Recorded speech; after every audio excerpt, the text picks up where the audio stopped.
And out for McCarr, shot stop, rebound, looks it and scores! The Colorado Avalanche are headed to the Stanley Cup Final! How sweet does that sound? The Avs returning to the Stanley Cup Finals for the first time in 20 years. I think the city's excited for a championship. The Mile High City is preparing for them to bring home the cup. Denver's a sports town. We love our sports teams, and watching the Avalanche go to the Stanley Cup is great for downtown. Plus closure for friends and family of an avid cyclist. Man, she was the real deal.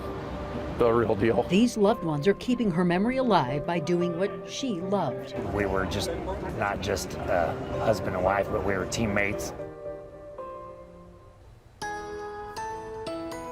First at 6, we have a Denver 7 weather action day in effect for severe weather across the Front Range. A National Weather Service meteorologist took this picture showing a system that produced a brief funnel near Sedgwick, that is in northeastern Colorado. Good evening, glad you're with us tonight at 6. I'm Shannon Ogden. I'm Ann Trujillo, and we start with Chief Meteorologist Mike Nelson. And Mike, we have tornado warnings out on the eastern plains. We do right now, as a matter of fact, and severe thunderstorm warnings. This is live from Burlington, where it is really coming down with heavy rain at the moment. Severe thunderstorm warning in effect over the Burlington area, and that goes until 7 o'clock tonight as this storm will push down to the south and east into Kansas. This is where we have the severe weather that includes the tornado warning just to the north and west of Lamar. Radar indicated we do not have a tornado on the ground, but we're seeing rotation with the storm. Now, Denver has been taken out of the severe thunderstorm watch now. We thought we might get some redevelopment because there's been some outflow pushing back. This is moist air coming back from those storms. Probably not going to get here in time to really get anything going for the metro area. But storms, although they'll miss the metro, they will still affect the eastern plains for a couple more hours. Partly cloudy overnight, fewer storms tomorrow. Hot and dry as we head toward the weekend.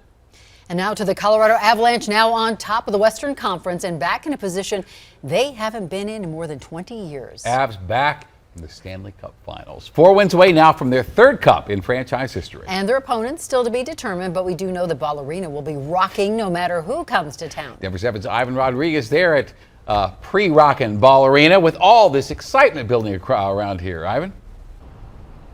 Shannon, I spent the afternoon walking around downtown talking with fans, and I can tell you people are excited for the Stanley Cup Final to be played here in Ball Arena and possibly won here for the first time in more than 20 years. Early Tuesday morning, sports fan stores across the metro were quick to bring in brand new Avs merchandise. I think we probably get in about 200, and then we have a lot additional on order. But something like that is probably our count this morning. The speed to get items on the shelves matched only by customers eager to take them back off. Dropped at Park Meadows, opened the box. Husband and wife are like, can we have one of those each? And like, here we go. So we're selling it out of the boxes. That same excitement is felt across the city.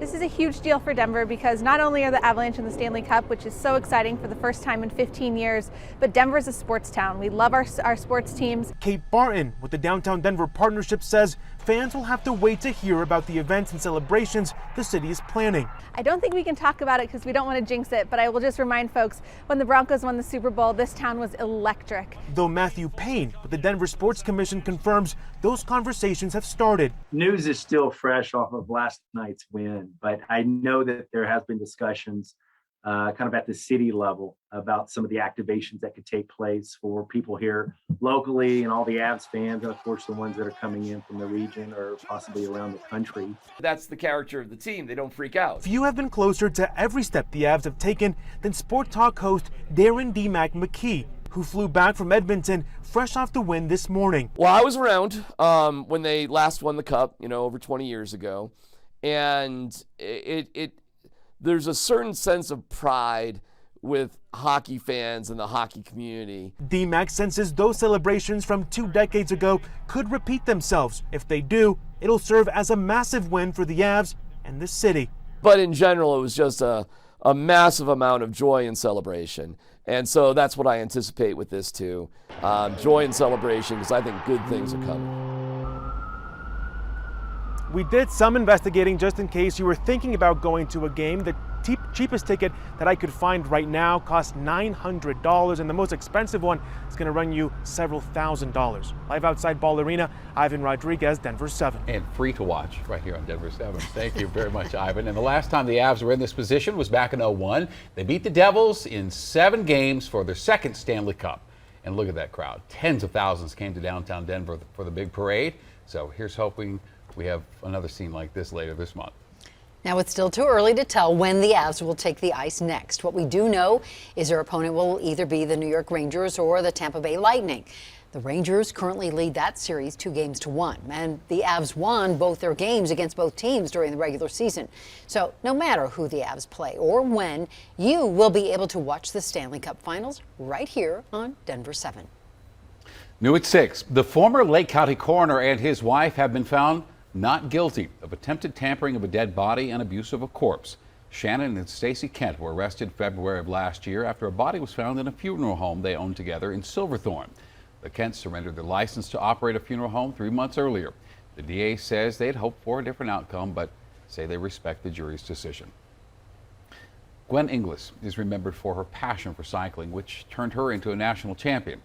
Today, the man who hit and killed her while she was doing what she loved was sentenced to 8 years in prison. Denver 7's Colette Bordelon was inside the courtroom for the sentencing. And Colette, there was also a very touching special remembrance ride leading to the Jeffco courthouse today. Shannon, that ride started all the way in Denver, and it brought family and friends here to Golden, to the courthouse, in honor of Inglis today. And during emotional victim impact statements in the courtroom, many describing the cyclist they knew and loved. Some were saying she would have wanted to see stricter punishments for similar cases like this, saying they just haven't been sufficient in the past. There's something special between a cyclist and their bike. Really kind of brought her out of shell in a lot of ways. The sport changed Gwen Inglis's life. Probably the one word that I would give would be selfless. And she changed everyone's life here. Man, she was the real deal. The real deal. And when Gwen met Michael almost 20 years ago, he fell fast. Well, the fact that she's a 6-foot Dutch blonde marathon runner, accountant, I don't know what else you could ask for. This is her wedding. She was so beautiful the day of her wedding. The two were 4-time national champions, taking home the titles on this tandem bike. There's never a day that I go for a ride that I don't miss having my wife there. As the group takes off today, Michael is riding their bike alone. It's because it's kind of definitely overwhelming to go through and have to relive all that again. It's something he's had to do for more than a year, since May 16th. Of 2021. It was a beautiful Sunday morning, and that's when Gwen's older brother Keith got the call. He told me Gwen had been hit. Her husband watched as an impaired driver hit and killed Inglis while she was riding in a bike lane. Tried to do all the things that a paramedic can do to save a patient, and it gets amplified when that patient just happens to be your wife. That day their world stopped. This was the day before she died. Not being able to just talk to Gwen now, but the only thing we can do is go to her grave and remember her. Today, the cyclist ride ends at the courthouse in Golden for the sentencing of her killer. We don't hate him, and that is strange to people because they say, don't you just hate him for what he did? But knowing nothing would ever bring back the one they love. Gwen's gone, and I don't think there's a magic number that would seem like enough. Now, Montoya did also speak to the court today, apologizing and promising to get clean and sober. However, the judge says that addiction is no reason or excuse for taking someone's life. He does get credit for time served. That's around a year at this point. Live in Golden, Colette Bordelon, Denver 7. Thank you, Colette. Colorado scientists and climate activists joined Colorado Senator Michael Bennet today for a Senate subcommittee meeting to discuss the ongoing drought across the western U.S. They say the federal government needs to act quickly before many of the West rivers and reservoirs reach dire levels. This is a look at the latest drought map released last Thursday. 99% of the state is listed as having drought conditions. And Senator Bennet says Congress needs to approve billions of dollars to offset the impacts of climate change. One of the things people here need to grasp is that climate change has made our forests much more vulnerable than they used to be, And the federal government has failed to invest in its own forests over many years, over decades. So we have a massive amount of deferred maintenance, which is why these numbers sound as large as they are. An associate professor at CSU says the continuing drought could cost an extra $500 million in agricultural damages over the next 30 years from flash flooding and landslides after forest fires. As police work gets more dangerous, in my career as a police officer, I was involved in 2 different active shooters. officers need more protection. We want to be able to equip them so that they can protect our families every day. A Colorado company is helping equip officers for any threat. We need to empower law enforcement officers and first responders